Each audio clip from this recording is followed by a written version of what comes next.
Hello. Hi, Isaac. Yes. Hi, good morning. Good morning. I called you regarding your inquiry with us on luxury commercial building. I don't recollect. No? No. I have an inquiry from you regarding this project. Are you interested in this project or any other? Like, are you looking to invest in any real estate in Dubai? No, I'm not sure right now. No? No. No worries at all. I sent you a message as well. If you do, just get in touch with me. Okay. Thank you. Thank you. You have probably heard these kind of awkward sales calls before, or maybe even made a few yourself. No stress. We've all been there. Just the other day, I got one of these typical calls here in Dubai. It wasn't bad, but you could tell the guy was just going through the motions. No real connection, just trying to tick off another call on his list. And in today's world, where people scroll faster than they think, you barely get a few seconds to even stand out. If you don't use that time well, you are not just wasting your time, you are losing trust, credibility, and even a potential client. But what if you could flip that? What if one small shift at the start of your call could change the way prospects respond to you? And that's exactly what this video is about. A simple, practical shift that will help you connect better and stand out. So let's dive straight in. Here's the brutal truth. The problem might not be the script. It might actually be you. Hey, don't unsubscribe me just yet. Hear me out a bit more. You might be thinking, the leads are weak, or people just hang up before I can even explain what I'm offering. But the real problem could be the way you are opening the conversation. You see, even before you have asked your first question, your lead has already made up their mind about whether they want to stay on the call or not. I call this the sales resistance reflex. And once you trigger it, the prospect is already tuning out before you even finish saying, "Hi sir, I'm calling from ABC Realty." The moment they hear a salesy tone, their brain goes, "Uh-oh." And that's it. They mentally check out. They feel like they already know where this is going. And trust me, you don't want to get them there. I know it's a bit discouraging, but it's not personal. It's just how the human brain works. You see, our brains are wired to spot time wasters even from a distance. Now think about the last time you went to a mall.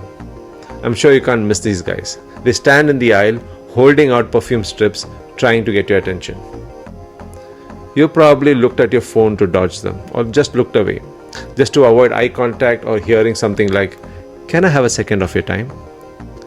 It's just that the moment your brain thinks, "Uh-oh, someone's trying to sell me something," it switches off.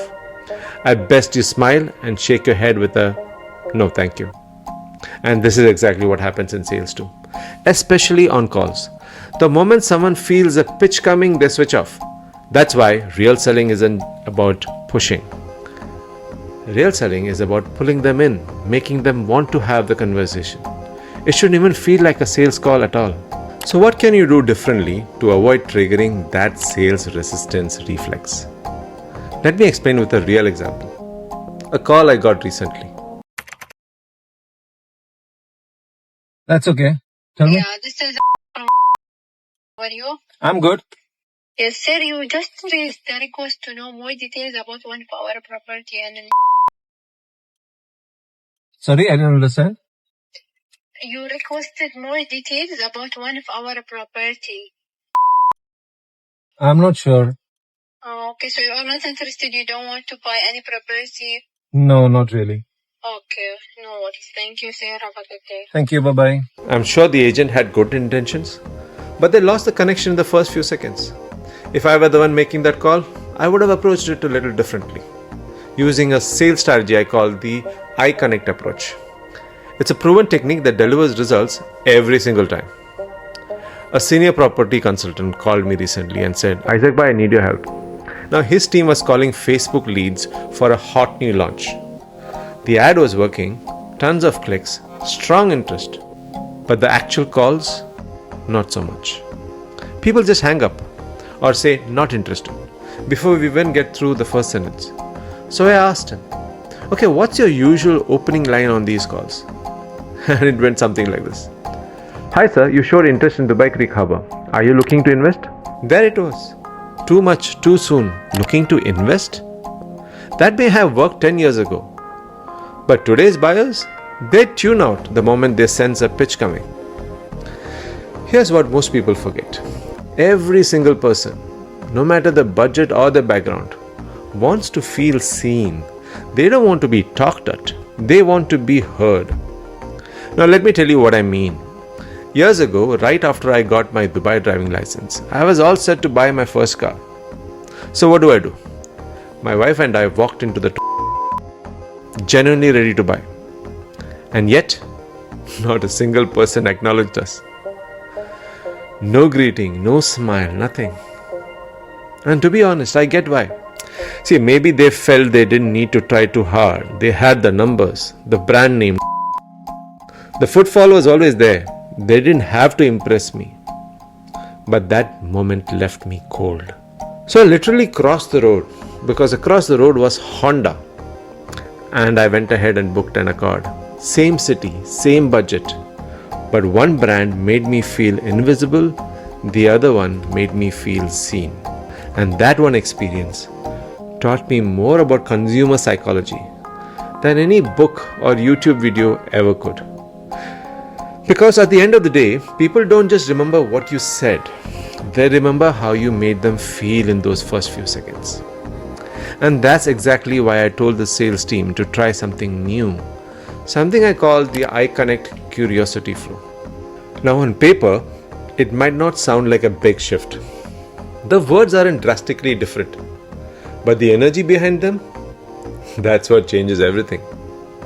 When the energy shifts, the response does too. You want proof of that? Let's break it down. Take this line. Just out of curiosity, what was it about Dubai Creek Harbour that caught your eye? Now you said this in a fast, robotic voice. And I don't blame you as a person who is actually making these calls, because you have to make about 50 calls in a day because that's your target. Now how about slowing this down a bit? Just out of curiosity, what was it about Dubai Creek Harbour that really caught your eye? You see the pause after the word curiosity?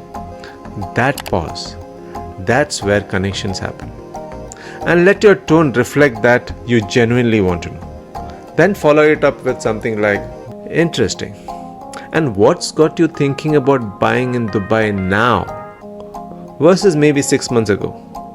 Now you see the now I said with a touch of emphasis. It's not aggressive. It's just still curious. Next, invite reflection instead of interrogation. Would you say you're more drawn to the lifestyle it offers, or is this more of a long-term investment play for you?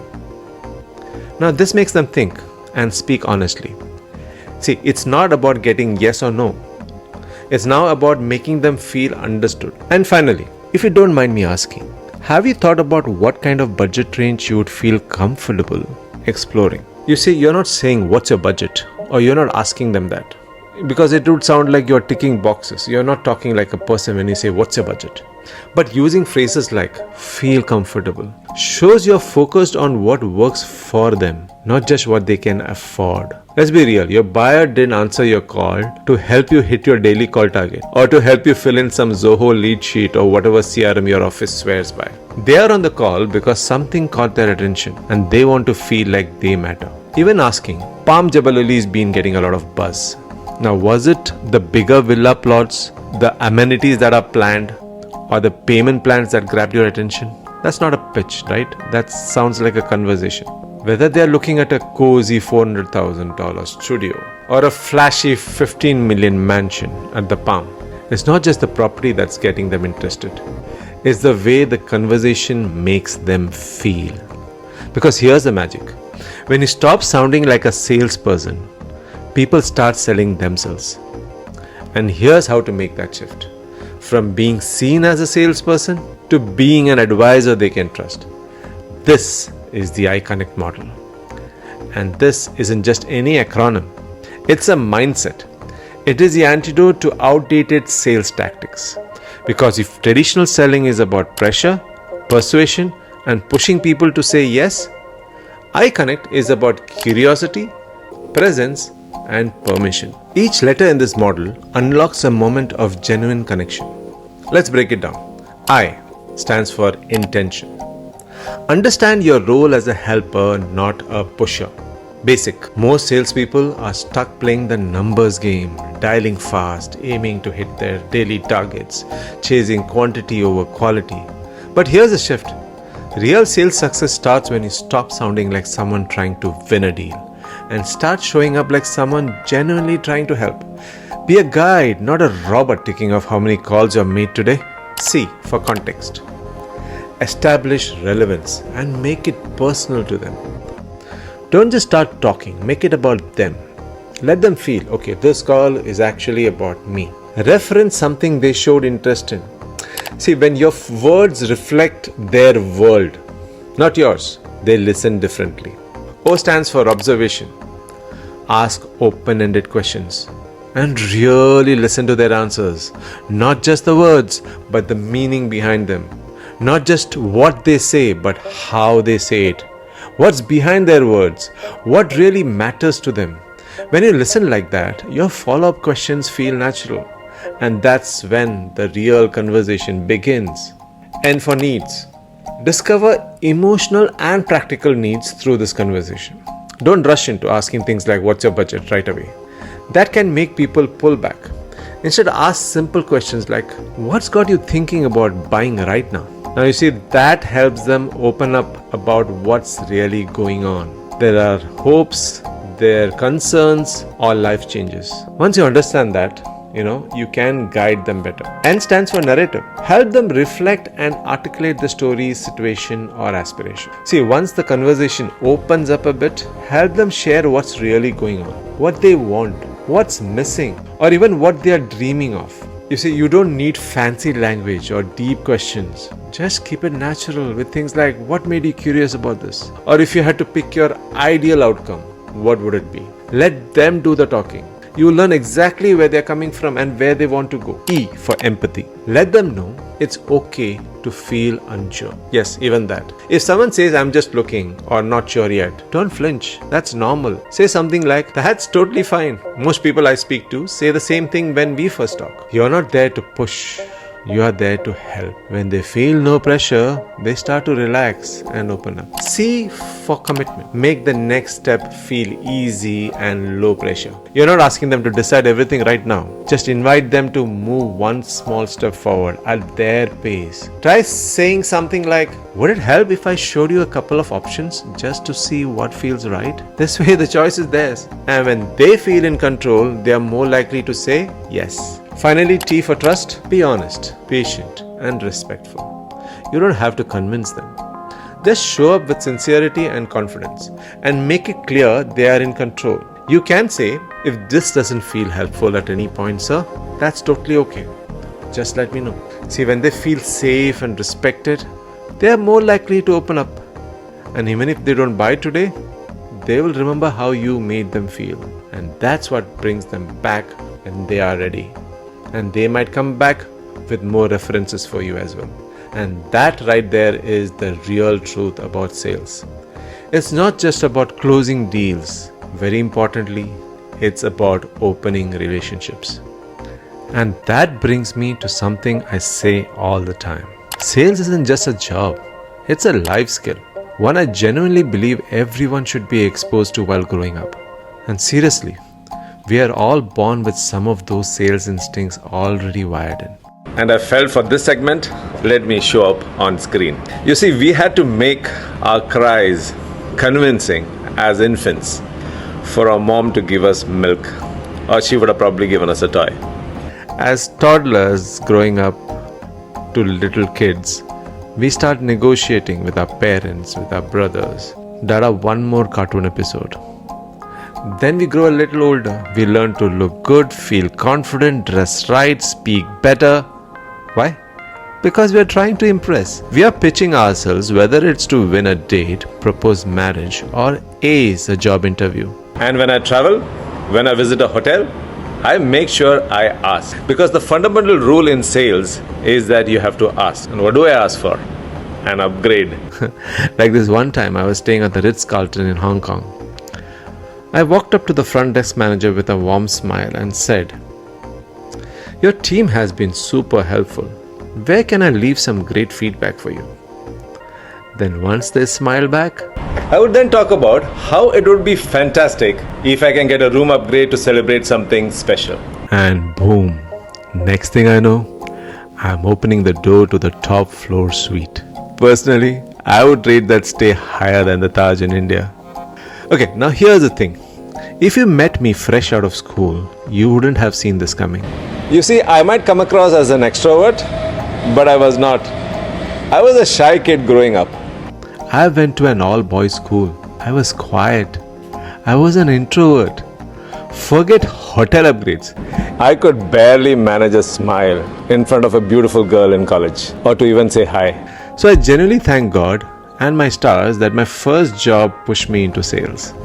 Because that's what taught me how to talk to people, to build trust, to really listen, to show up, not with pressure, but with presence. It didn't just teach me how to sell a product. It taught me how to sell an idea, how to sell myself, and how to move through life with confidence. Because here's the truth. Every day, we are all selling something. An opinion, a belief, a point of view, a feeling. Sales taught me how to stack the odds in my favor with empathy, timing, and genuine curiosity. So, if you've been holding off on that next call, don't overthink it. Don't see it as selling, see it as serving. You are not disturbing, you are discovering. Call 3 leads today, skip the pitch, try this instead. Hey, I noticed you click on our ad about XYZ project. Just curious, what is it that caught your eye? Drop your version in the comments. I will help you fine tune it. To make your cold calling process easier, I've already added my personal sales pitch script in the description. Do check it out. And hey, if this helped, hit subscribe and ring that bell icon. Apparently that's what YouTubers say. Share this with your team, your broker, or anyone tired of robotic cold calls. Let's flip the script, guys, and bring real conversation back into sales.